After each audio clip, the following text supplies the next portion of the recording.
એક સાધુને પૂછ્યું કે તાવ આવી રહ્યો, સખત તાવ આવી રહ્યો. અને પેલો સાધુ એકદમ પ્રસન્ન. એટલે કોઈ ભાગ્યા જયારે પૂછ્યું કે તમે આવો તાવ છે, ચહેરો ને કઈ તો કે હું સામાન્ય માણસ છું, લેમેન છું. સાધુ કે હું લેમેન છું, સામાન્ય માણસ છું.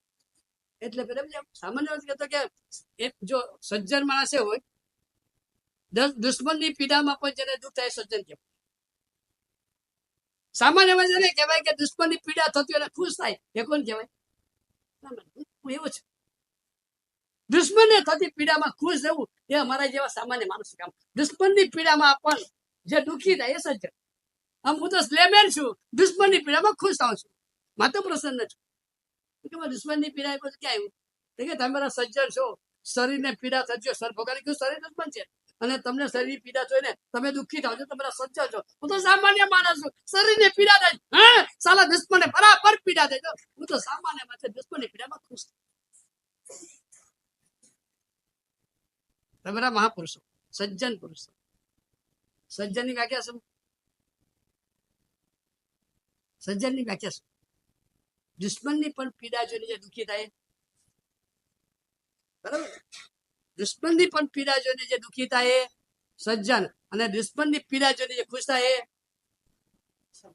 તમે બધા સામાન્ય, તમે સજ્જન. સીધી વાત છે. સૌથી મોટો દુશ્મન આપણું શરીર છે, કારણ કે જ્યાં સુધી શરીર છે ત્યાં સુધી મોક્ષ નથી. જ્યાં સુધી શરીર છે ત્યાં સુધી મોક્ષ નથી. મોક્ષને માટે સૌથી મોટું અંતર શરીર છે. બધા શરીર છોડો, છેવટે કાર્બન શરીર છોડો તો જ મોક્ષ છે.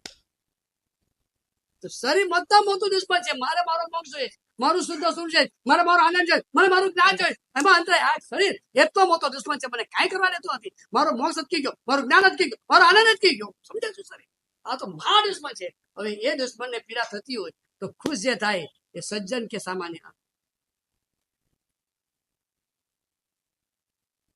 બોલો, સજ્જન કે સામાન્ય? સામાન્ય બોલો. પેલા મારા સાહેબ એટલી પ્રસન્નતા, અને મારા સાહેબ કે ભાઈ તમે મહાપુરુષ સજ્જન છો, દુશ્મનની પીડામાં તમને દુઃખ થાય. હું તો સામાન્ય માણસ છું, આ શરીર મારું દુશ્મન. એને તાવ આવ્યો ને તો બહુ મજા આવે, બહુ મજા આવે. એ જ લાગનું હતો, એ જ લાગનું.